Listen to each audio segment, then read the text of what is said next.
Greetings, and welcome to this episode of Living the Wiccan Life. Today's show is a follow-up on the last program where we discussed the nature of sacred art. My guest today is Archpriestess Reverend Virginia Bitterwind Smith, and she has with her a piece of sacred art that she has made. Bitterwind, could you tell us something about it? Both its overall purpose and then go into specific details. All right. This particular staff was made from wood that was consecrated and blessed by Myrna Barney, a shaman of the Lakota people. Right. And she had, at that time, introduced me to her pile of wood and told me how she had consecrated and blessed it. And I felt that it was time for me to have a staff. Okay. It was a feeling that was in me that it was time for me to have a staff. And I asked her to help me pick out a piece of wood and for her to specifically bless it. May I interrupt you just a moment? I don't want to break your train of thought, but if my understanding's correct, the pile of wood she had is some that she gathered in the sacred Lakota manner and left outside in the elements to absorb the energies of the earth and the elements, and therefore more sacred than even with her blessing. Am I correct in that? You are. Okay, please continue. Well, after a considerable wait, she handed it to me in a ceremony, brief ceremony of friendship, of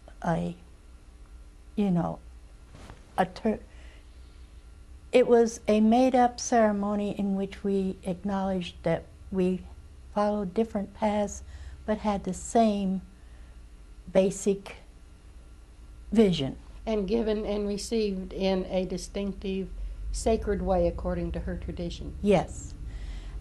And she gave it to me bare and said Great Spirit had told her that I was supposed to do it myself, at which point I had not been into my creative mode for a very long time. I had stopped painting. It'd been 15, 20 years since I last painted a picture. But I started carving symbols on the wood. And what do these symbols mean? Could you turn them to the camera and point them out individually to us Well, as you tell them?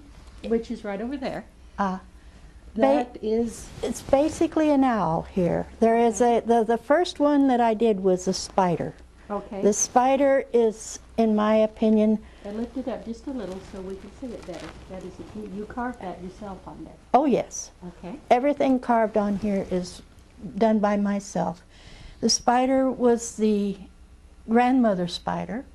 I thought of Myrna Barney as grandmother spider at that time. Right.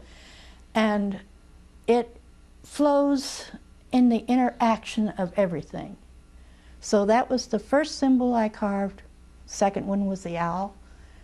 And then generally just wolf, and where's snake. The wolf? Turn them individually to the camera, dear. please, so our viewers can really appreciate the artistry you put into this. Well, I can't really... Here, hand it to me just a moment, please.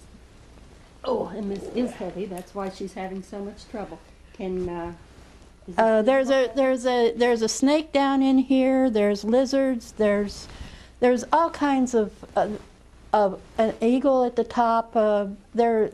It's just a general carving of nature into the wood, and carving the energies of each individual animal and spider into the wood, I would think, also. Yes. In a shamanic manner. Yes, and it is.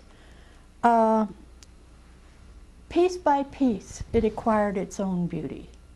Beauty is to catch the eye of the beholder is the first.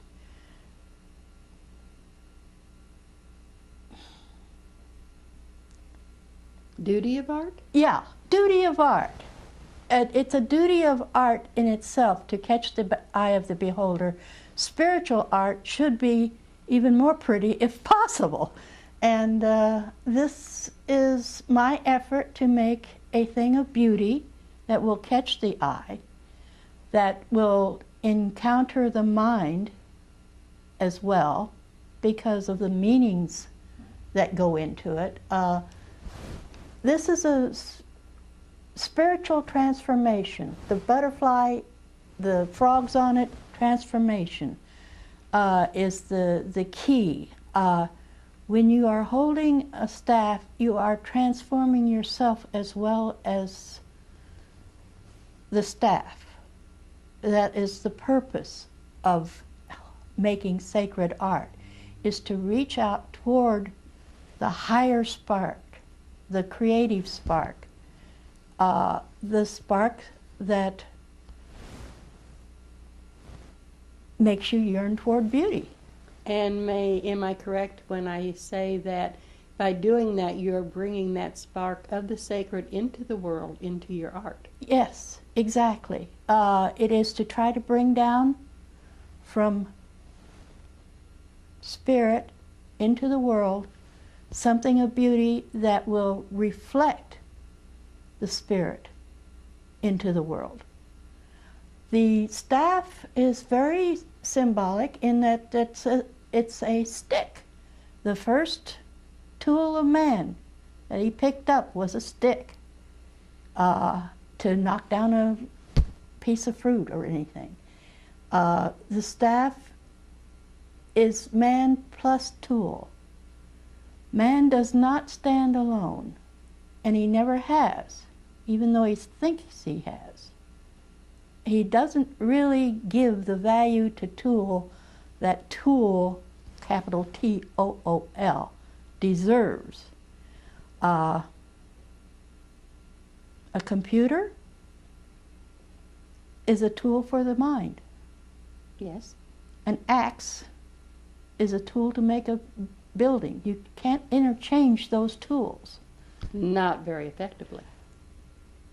A spiritual tool is also not really interchangeable. It's meant to be exactly what it is, a spiritual tool. If you make a tool with the idea of spirit in mind, it will reflect it. Oh, yes. There is a possibility that it goes into a museum and becomes great art, too. But the particular design that I am working with in this is a spiritual tool for me to reach toward Great Spirit. It has all the elements that you would expect. You have shells for water, you have feathers for air, you have crystal frog for spirit, you have stones for earth. The dragon at the top is for fire and imagination.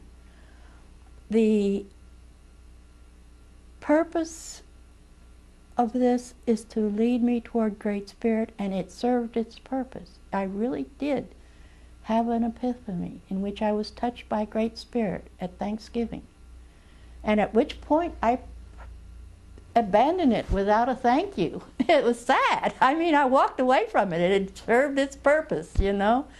And then later I found out that it had another greater purpose, that Myrna Barney, who had given it to me bare, had a purpose for it too, that it celebrated her life as well as my life, that it could be used again. At that particular point, the crystal that was on this was a broken hummingbird. I'm not superstitious, but broken and bad communication with spirit kind of go together, don't they? Yes, they do. So, in a ritual, I had Myrna Barney kiss a frog of transformation and added that to this particular staff. After I had finished with it, it became her staff again. And now it comes back to you. A staff is traditionally, and in my personal meaning also, a representation, a very personal representation of the person who makes it and carries it. Would you say that that has been not only a representation of your energies and your spirituality, but a record keeper of your journey for yourself and for Myrna, Yes, as it has made those travels? yes, very definitely. It has made some interesting changes in my life and in hers, I'm sure. There is things that have broken, things that have changed. It's a possibility that it will still continue to change. I expect that it would, being what it is, made by who it was made, blessed by who it was blessed by. It might again transform into something that no one at this time has any idea of. But I expect its journey to continue. Thank you very much for tuning into this episode of Living the Wiccan Way. And Lady Bitterwind, we do thank you for your presence here on this show and for taking the time to share your staff and your experiences and your understanding.